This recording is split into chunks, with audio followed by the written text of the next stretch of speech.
of ourselves first, and then I can open up my presentation. Um, I'll maybe just do kind of my piece, introduce you, and then I'll give the floor to you, and then I have a okay. section there set up for Bev if she wants to speak on what she was wanting to, and Yeah. then we'll open up for questions. I'll be making a note as well in introduction, just to let people know use the question format within the. Okay. Sounds good. I'll Okay. wait to share my screen then. All right. Well, we'll see you in a couple minutes. I'm going to grab a glass of water.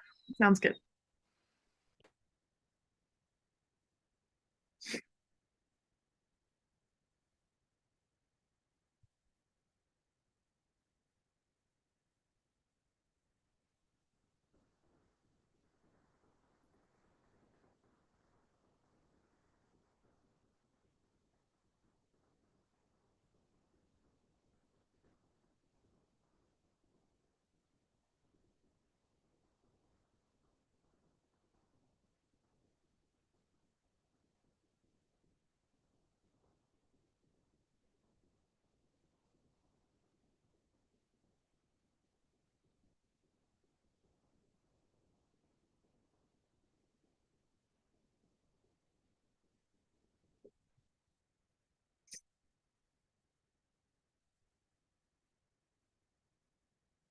It sounds like there are some folks already here. I have somebody that's just notified me uh, that people are watching already, so I just want to say hello.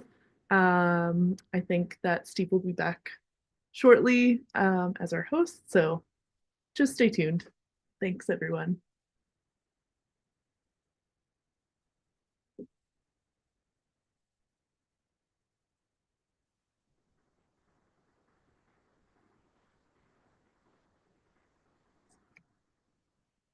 I just received email from Bev saying that she's having trouble getting into Zoom and that we can phone her in if need be. Okay,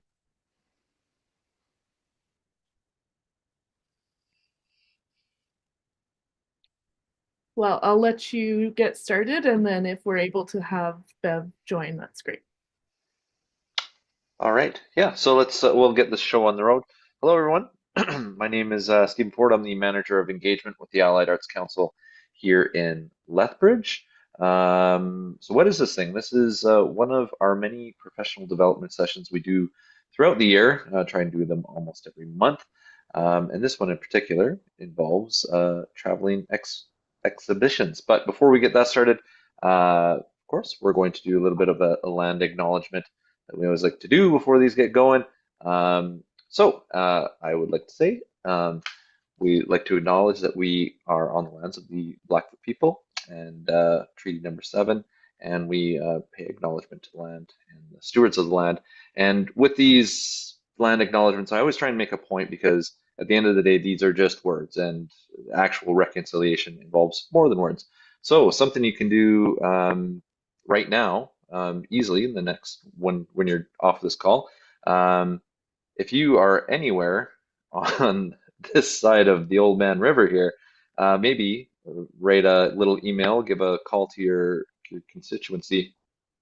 They're trying to mine the eastern slopes again, and this is bad. So, a little bit of reconciliation that you can do is let's stand up for our water and yeah, give these people a call, let them know that this is not what we want. And there's also a few different what do you call it? Petitions going around.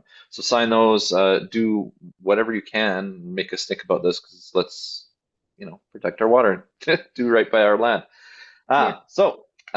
With all that being said, I'm going to introduce Ash Slemming. Is it Slemming? Am I getting that correct? Yeah. Who's going to be presenting for us. So Ash is a interdisciplinary artist and curator based in, Ash, how do I pronounce this correctly? Look Mohkinstsis? into this. Yeah. Okay, Calgary. Since 2015, they have worked with a variety of artists and arts organizations, creatively engaging in visual and cultural storytelling projects in the Treaty 7 region south of, of southern Alberta.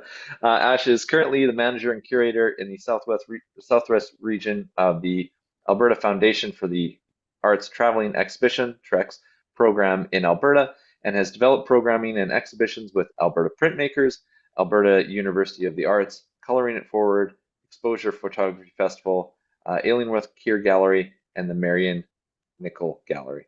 So without any further ado, I'm going to pass the floor over to Ash. And Ash, thank you so much for joining us. Yeah, thank you for having me. And thank you for the interest in the TREX program. It's really great that you're doing some professional development. I'm not sure, can't see everyone who's here, but you're welcome to say hello in the chat if you'd like. I'm going to be giving a presentation about the TREX program.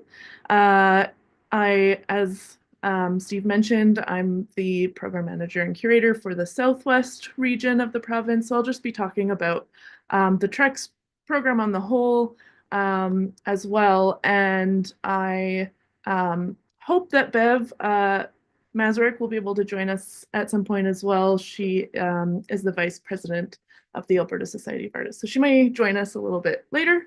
But without further ado, I'm going to share my screen to tell you more about TREX here. Um, let's see.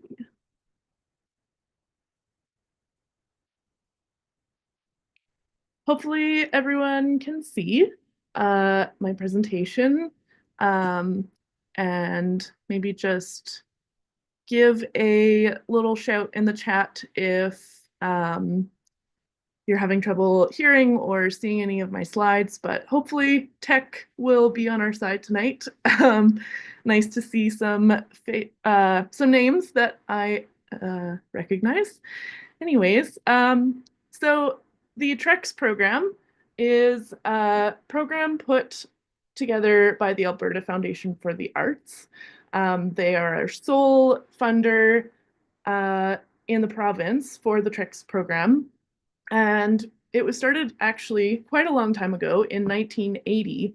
The TREX program was developed as um, it started out as sort of a van caravan sharing art in the province in a really kind of grassroots way.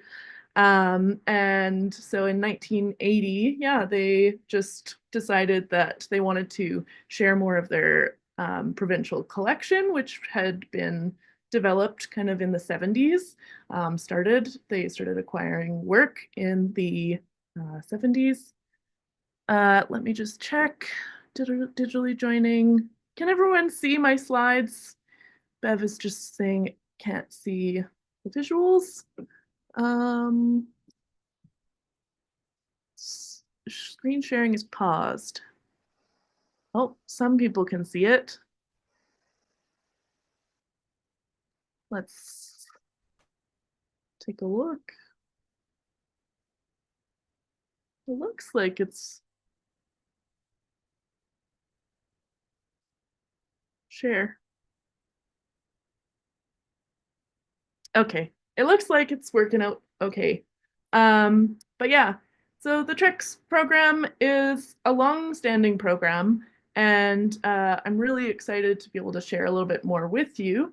Um, and from there, I will go to my next slide and just let you know that I'm going to be telling you a little bit about how the TREX program runs, our exhibition preparation, and how touring exhibitions kind of work, how we select shows, some of the education and activities that we incorporate into the TREX program, as well as some opportunities for artists in the province. And so, yeah, the program brings TREX exhibitions to a lot of non-traditional exhibition spaces like public schools, libraries, community centers, senior centers, uh, quite a few different places all over the province.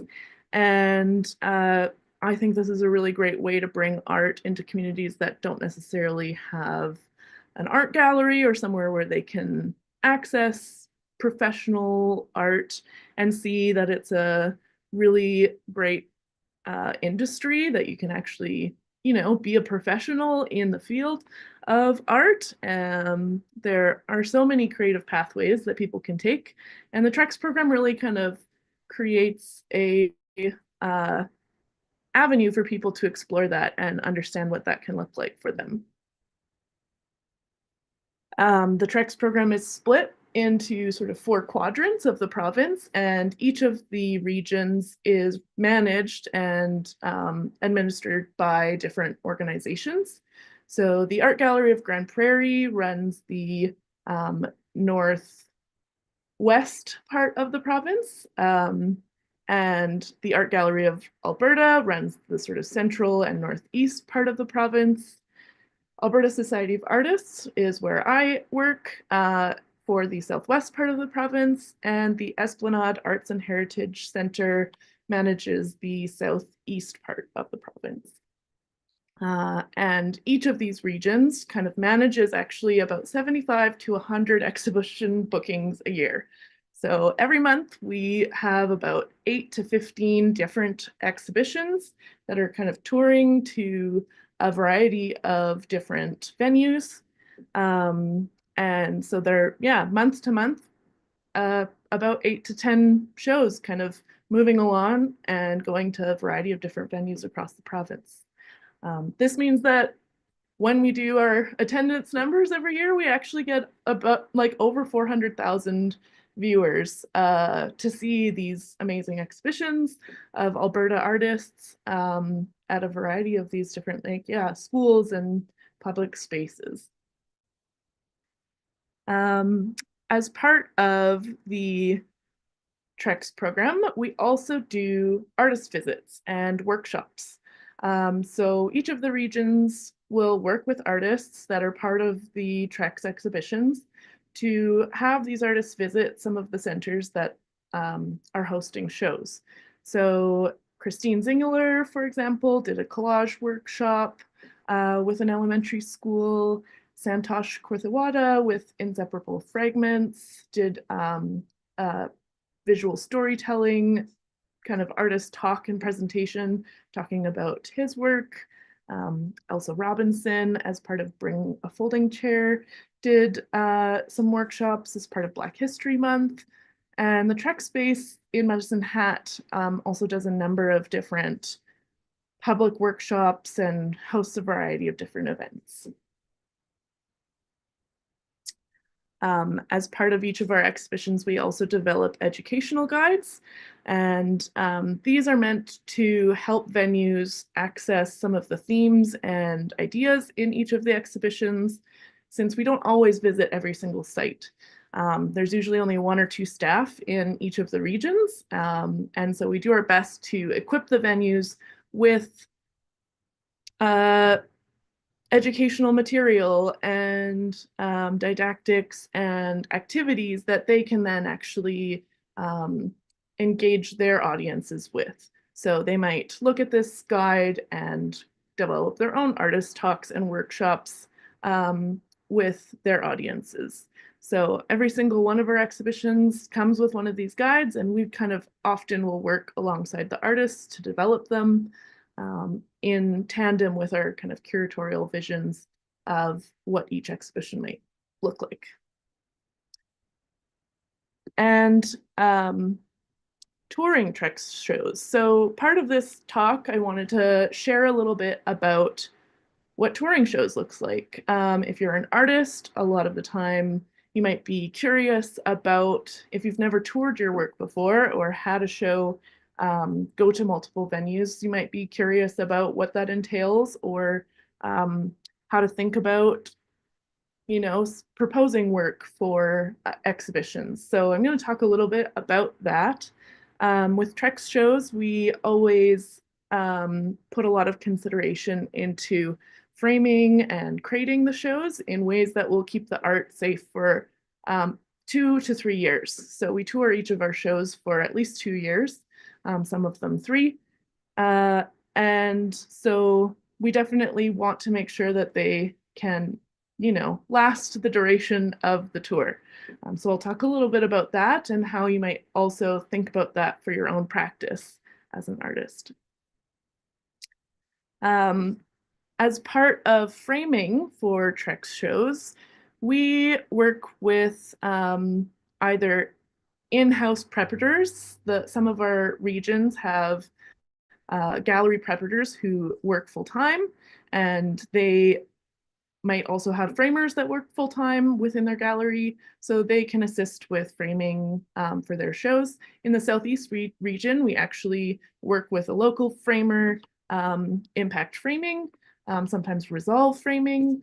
And so we're collaborating with a local business to have them frame shows for TREX that will last the duration of the tour. We usually use metal or really durable, like hard wood frames. These are kind of best for a long tour. And you find if you use softer woods or other materials, they get dented or dinged up a lot easier. So repair is more expensive and more often. And for TREX shows, we always use a wire hanging system rather than like cleat hanging systems. If you're an artist, you're probably familiar with that, or like D rings on two sides that you have to really know precisely where you're putting your nails. Um, Wire hanging systems allows people that don't necessarily have a ton of art handling experience to be able to hang things relatively simply. Um, and we always also like to put a label on the back of the artwork so that art venues will be able to connect the artworks that they receive with the art label that goes alongside the artwork so that that can be nearby and anyone looking at the artwork can see who the artist is and find information about the art. We also develop custom crates for our shows with TREX. These crates are built to, again, last the duration of the tour, and each artwork has its own slot.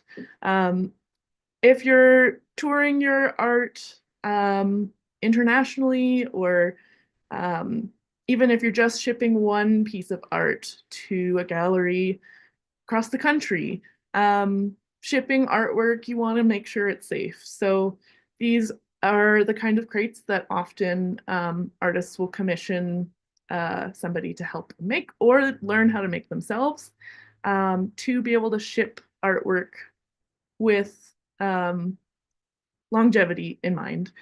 There are, of course, kind of smaller scale options for shipping artwork, kind of packing them in boxes with bubble wrap and making sure your corners are protected. But we definitely need to use these crates to keep art safe for a 2 or 3 year tour because they're being shipped 20 to 30 times basically with shippers that are not necessarily art handlers. So we're not always super careful, and um, therefore we have to be very conscious of protecting the artwork. These crates are also weather sealed to prevent moisture or condensation from getting into the crates, which can damage art.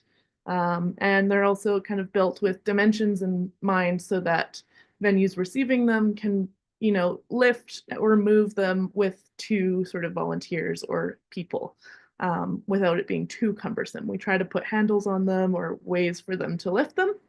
Um, and so that's how we tour our shows. Everything that we put effort into around these things is really to help venues who don't necessarily have art handling experience to be able to kind of foolproof handle the artworks with care and make sure that the artworks don't get damaged. So we put a lot of care into helping our venues know what that means. And so we send them guides like this on like how to handle artworks, lift them out of the crates safely, um, how to inspect artworks to make sure that they're not damaged when they arrive, what that looks like. Because not everybody knows what kinds of damage can happen to artwork and what to look for. So we tell them and we explain what that looks like, and we have a really robust process for documenting and making sure that we're keeping track and making sure art is not damaged because we don't want that. Um, and how venues can care for the art while they're setting it up and taking it down. I'm going to share a little bit about how we curate shows for TREX. We curate shows on an annual basis. Each region usually curates 3 to 4 shows. And because each region is managed separately, some of our processes are not entirely the same, but we do occasionally do calls for submission, which I will talk about a bit later in my slides. There are a few calls open right now for artists in Alberta. So I'll talk a little bit about that. But because we have limited shows, we sometimes, when we do calls for submissions, we actually get a lot of really great submissions, and that can actually last us a couple years for what we're looking for. And so we don't always do an annual call. But you can follow us on social media or email us if you ever have questions about that. And I have included contact information at later slides.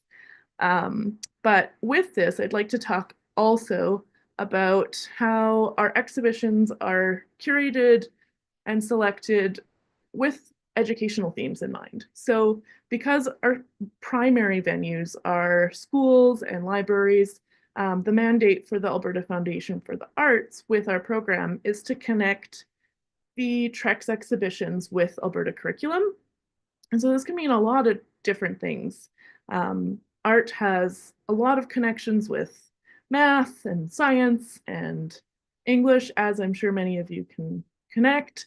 Um, we can educate around art movements, techniques, art mediums that aligns with art curriculum. But yeah, as I'll give a few examples, there's many connections with social studies and science and math as well. Um, so an example is a exhibition I curated called Urban Soul. It was a group show with 6 artists, and we talked a lot about neo-expressionism as an art movement that was connected to this show that is essentially kind of in the 80s, was popular and kind of a reaction to highly conceptual or minimalist art.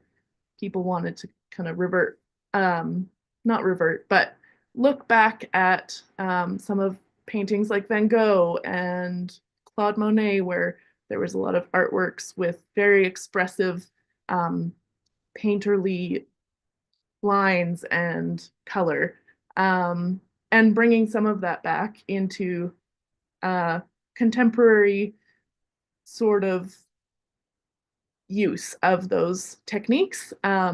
And there, this exhibition was also exploring kind of street art and high and low um, definitions that I was exploring, kind of challenging those and thinking about high and low culture as a something that we maybe need to challenge and push back against, because obviously there's a lot of elitism and classism and racism involved in those kind of approaches to um, thinking about art. So there was a lot of, social politics and social studies themes that we could explore in this exhibition, as well as thinking about the ways that creativity and color also really impacts public space and how murals and other forms of creativity bring vibrancy to cities and public space.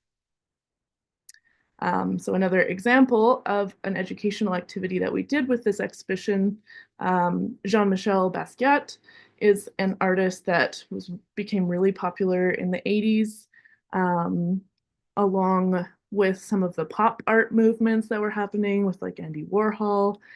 And this artist was incredibly prolific and made a lot of artwork. Um, and was involved in sort of street art and was considered a graffiti artist for a time. So we were really exploring a lot of these different kind of topics with this exhibition. So one of the beginner activities was to think about his art and create some beginner portraits with crayon and really accessible materials.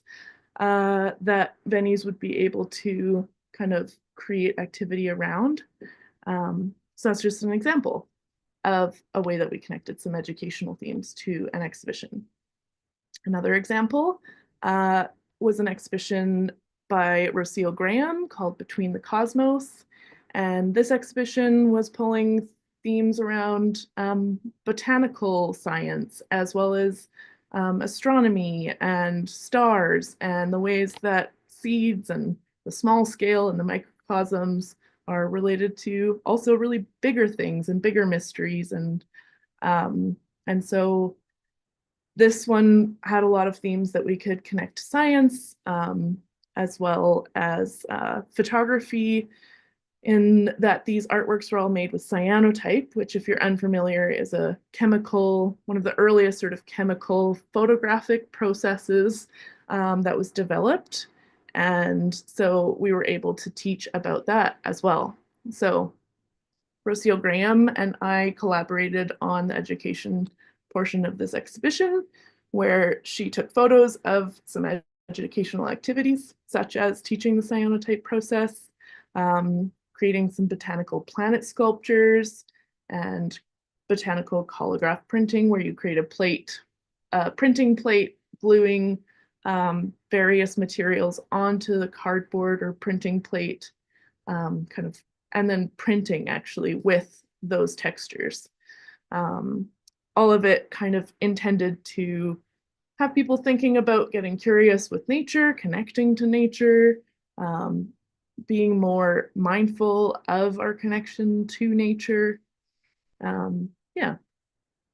And so I wanted to talk a little bit how you could apply these ideas to your own art, or if you're thinking about proposing art to galleries or to TREX.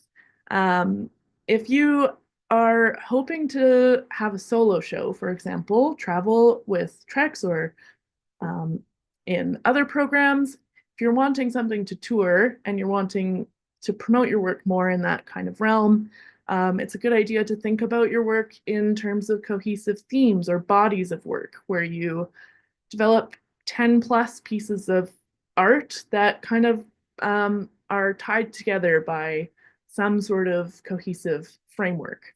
Um, and this helps when you're developing proposals to kind of help the person viewing your submission to see how things are tied together. Does it have that kind of cohesive feeling to it, aesthetically or thematically? And with that, if you're developing more singular pieces of artwork and you're not necessarily at a place where you want to develop a full solo show or a full body of work, you could think about getting connected with other artists, collect artist collectives, groups, clubs, or just thinking about connecting with artists that you're interested in their themes and how they might relate to yours. So you can then apply for exhibitions as a group, or you can offer explanations in your proposal about how you see your work connecting to other kind of more broad themes or ideas that other artists are working in. Sometimes this helps curators think about your work in the context of group exhibitions that they might be curating around a specific theme. Um, yeah. And then another tip would be that you can contemplate what skills or topics that you could talk about in conjunction with your art. So a lot of the time, galleries and programs like TREX are thinking about, okay, well, if an artist is going to do a workshop or an artist talk, at venues, what might they talk about? What might they teach about? So being able to identify what skills or themes or ideas that you'd be able to teach about in conjunction with your artwork or in parallel with your practice is really beneficial, to be able to write about that as well in any proposals that you're preparing. And I mentioned that I was going to be talking about some of our open calls. So right now, the TREX Northeast region has an open call for their TREX wall, which there's a few pictures and a few slides or so I'll show you. But basically, their TREX wall is a static wall in the Art Gallery of Grand Prairie where they do one-off exhibitions. So these ones are not touring. They're kind of pop-up exhibitions, and they have an open call right now for any artist in Alberta. You're welcome to apply. The TREX Southeast open call is for Southeast Alberta artists to apply for touring shows. So you can apply for a solo show, or you are welcome to apply as groups. Um, or you're also welcome to apply and let the curator know that you're open to being curated as a group show. So you can find more details about both of those on their websites, which I've listed there. You can screen cap, or I believe this is being recorded, so you might be able to access it up at a later point as well. If you're curious where you are on the TREX map of things, this is kind of the general map that we have. It might seem a little bit off kilter or not proportional, but as many of you might notice, the northern part of Alberta, it has less like the communities have less population, and so the density of the TREX regions is kind of how it was attempted to be balanced out and split up. But yeah, this kind of shows you where the different regions are and where you might fit on that map. And again, yeah, the TREX wall for TREX Northwest is open for submissions right now until February 9th. And this is an open call to anybody that would like to display their art in this space.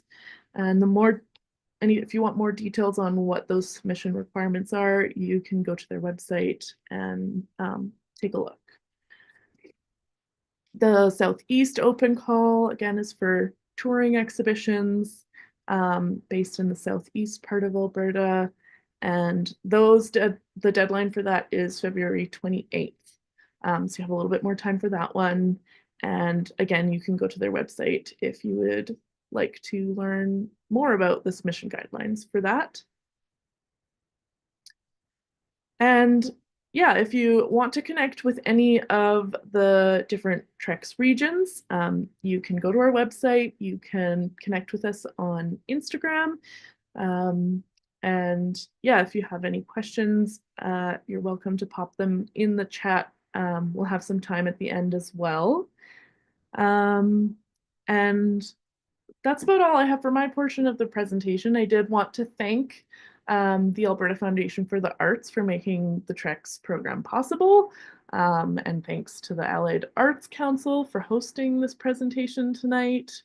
And yeah, thanks to each of the TREX program hosts, the Art Gallery of Grand Prairie, Art Gallery of Alberta, Esplanade Arts and Heritage Center, and of course, my region's host, Alberta Society of Artists. And with that, I think I'd like to pass the mic off to Bev Masaryk, who has a few things to share about what's happening with the Alberta Society of Artists. Yeah, thanks everyone for listening. And then at the end, I think we'll have some time for questions all around. Thank you again, Ash. Bev, are you ready to go there? Here we are.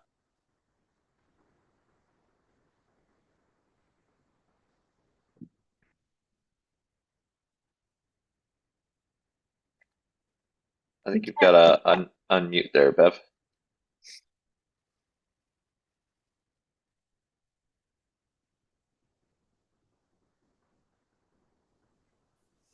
Hello. Hello. I just wanted to point out that I got to know Ash Slemming a little bit because over the last couple of years, I've been on the provincial council for Alberta Society of Artists. And she's obviously a dynamic person and a real asset to the TREX program. ASA itself has been managing the southwest region of TREX for decades, I think. I'm not sure quite how long, but probably 20 years anyway. The Alberta Society of Artists was actually started in 1931. It's the oldest professional organization of artists in the province. And our mandate, similar to TREX, is to cover the province with exhibitions or arts educational opportunities that will raise the bar a little bit. It'll present professional caliber of art wherever possible within the province. ASA has been underrepresented in southern Alberta. I'm not sure why. It's fairly well known in Calgary and Edmonton regions. There are 3 or 4 juried ASA members in Lethbridge itself. I believe there's 10 in the southern part of the province, but we're pretty few and far between. Right now, we have our first traveling exhibition in Lethbridge showing at the Yates Memorial Theatre. It's called Boundaries. Our traveling exhibitions are similar to TREX in a way.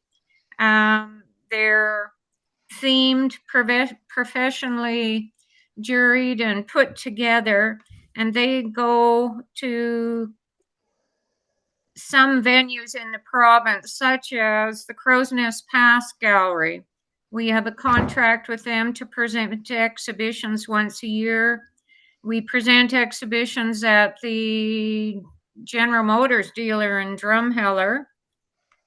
We were presenting exhibitions at the North and South Jubilee auditoriums in Calgary and Edmonton. We have small exhibitions at the Walterdale Theatre in Edmonton.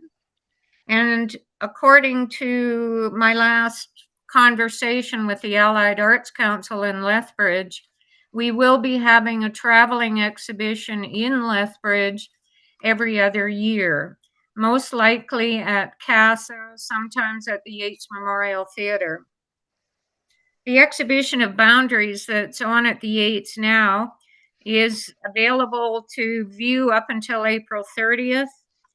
Interestingly, it features the work of an artist that Ash Fleming developed a TREX exhibition around.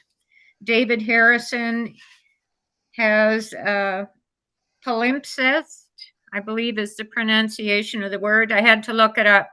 Basically, it means consideration of what lies beneath, or a layered approach to things. I met David and talked to him about this, and he collects paint that's peeled off of underpasses and so on and so forth. And he uses this material to create new artwork. So it's interesting to see the work he has in Boundaries, but it will be very interesting to see the exhibition that Ash Slemmings created for him. We're also hopeful that we can have a special speaker in Lethbridge in connection with Boundaries. His work is work that he did when he was deployed with the Canadian military in the Middle East. He's got a very interesting take on that side of an arts practice. But we're in the early stages of trying to put this together, so I don't want to say too much more about it. But as far as ASA goes, I'm very happy to have a more robust presence down here in Lethbridge. And I encourage everyone to go and see the Boundaries exhibition. It's well worth it. Okay, thank you. Thank you very much, Bev. Yeah, so at this point, we'll open up the floor for questions. Anyone who has any questions, just plop them into that Q&A section. You can even use the chat too if that's easier for you.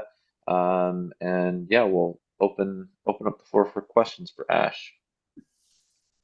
Do we have any questions?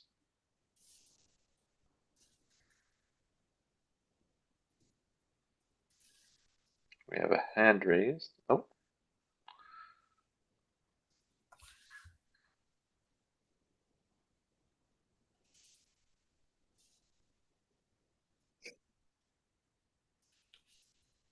If any questions pop up in the just the general chat, I can see them as well.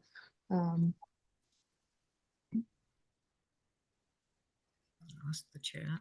Missed the chat. I guess I can throw one out there just to kind of get the ball rolling. In terms of, is there a limitation on how many of these different exhibitions you could apply to within the TREX realm? Can you apply for multiple sort of areas at the same time? Is that a possibility? you could definitely apply to different regions um, within the province. The southeast region does have a specification that the call for theirs right now is for artists in the southeast part of the province. But a number of other calls would be open generally to just artists in Alberta. And we usually would talk to each other about what we're curating annually. So there wouldn't kind of be a double up necessarily, is kind of how that would work out because we try to, share the love as much as we can.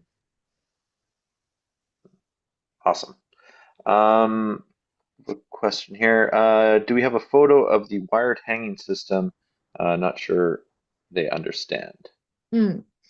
The wired hanging system would just be like on the back of an artwork, where you have the two kind of D rings. You connect the wire at the back with a hanging wire. I don't have a photo on hand, but it's fairly standard practice for creating a hanging wire on the back of your artwork. Um, Okay. I have a great question here from Heather. Hello, Heather. Heather, yep. Uh, if submitting for a traveling show through the TREX, should artists preempt the organization's goal to develop a curricular tie-ins for host venues and incorporate them into their application? I think it's a really good idea. Definitely, if you're submitting for a TREX exhibition or opportunity, to have a little maybe paragraph of some themes or ideas that you might have about public engagement and educational themes. That's definitely a really good idea. It definitely amplifies your application. Excellent. Do we have any other questions? Anyone?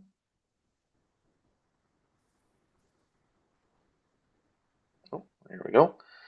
From Richard, hello, thanks for the presentation. I'm wondering if the preference for is for 2D or wall hanging works or simple to hang works for the traveling exhibitions. Yes. So for traveling exhibitions with the TREX program specifically, we do have some limitations around what venues are able to install because they don't have a professional art kind of installation background. So we look for primarily two-dimensional works that can be framed, although I say that with the caveat that we like to think about artworks and artists who are experimental or do things that perhaps are not completely flat, but they do, like we have the limitation that they do need to be able to hang on the wall. So sometimes that involves shadow boxes, things that don't necessarily expand beyond 3 or 4 inches. But that way we can still include textile work or other artwork that has a little bit more dimension to it. Um, and on occasion, we have done sculptural work that we develop custom sort of display cases for that they travel in to keep them safe. But the Alberta Foundation for the Arts is really prioritizing work that can be hung on the wall because it is easiest for our venues to install on their own. Mhm. Mm-hmm. Awesome. Question from Harley. Is age of works a consideration for proposals? Age of Works is not a super um, prioritized kind of consideration for applications. It's definitely more about uh, if you still feel connected to that work and you're still, writing about it and have a reason that you're applying for it now with that work, then that's kind of what's going to be considered. We're going to think about, okay, well, how is this relating to your art practice now that feels relevant for you? Why are you proposing with it? What's important about it for you? Mhm. Awesome. Message from Colleen. How are artists remunerated through the TREX program? Are they paid CARFAC? Yeah, so the TREX program follows CARFAC rates. So we follow the CARFAC rates for exhibitions and other public spaces. And basically, we do an annual fee for artists that is calculated based on basically 10 exhibitions per year within that context of the exhibitions in public spaces. Awesome. Mhm. We also pay artists for their time doing workshops and any travel or anything like that. We follow really closely to the CARFAC recommended fee schedule for industry professionals. So we definitely, the Alberta Foundation for the Arts is generous in funding that for us so that we can support artists in Alberta. Awesome. Mhm. Any other questions from the floor? Going once. Going twice. Oh, I hear Bev typing. I think we're going to get another one.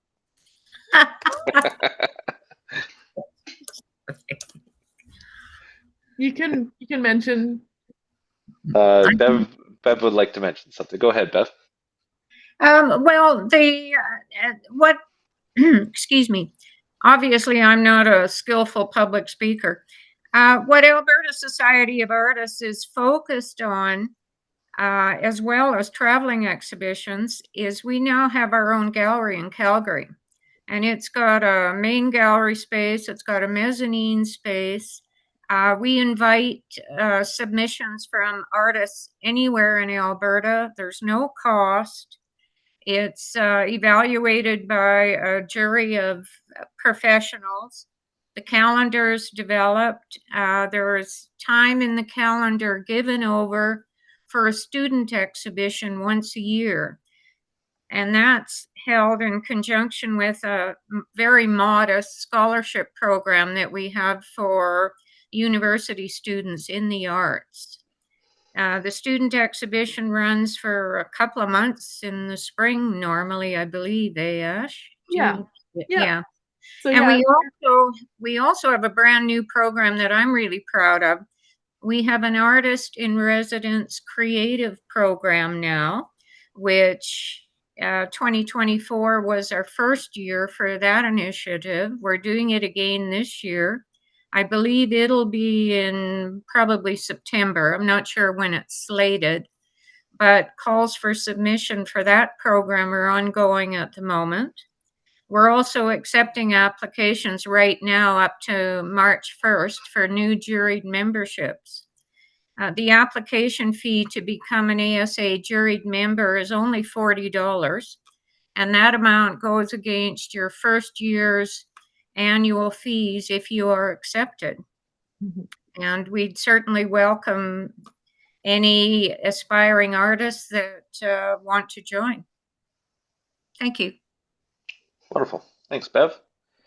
Okay, if we don't have any other questions, we'll kind of call that it for the night. I want to take the opportunity to thank Ash and Bev, the ASA, the Alberta Society of Artists, and also the AFA, Alberta Foundation for the Arts, for making all of these wonderful programs happen.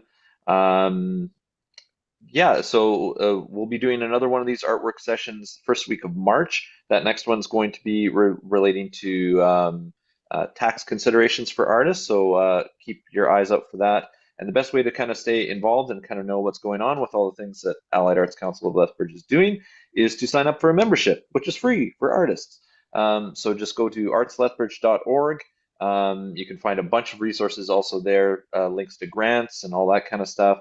And yeah, it's also this video will be posted in our resources section there and posted on YouTube as well, along with all of our past sort of artwork. So a bevy of information and resources for all things art. And thank you all so much for coming. If you do have any sort of follow-up questions, you can always shoot me an email at engagement@artslethbridge.org. And thank you all so much for coming. Yeah, thank you, everybody.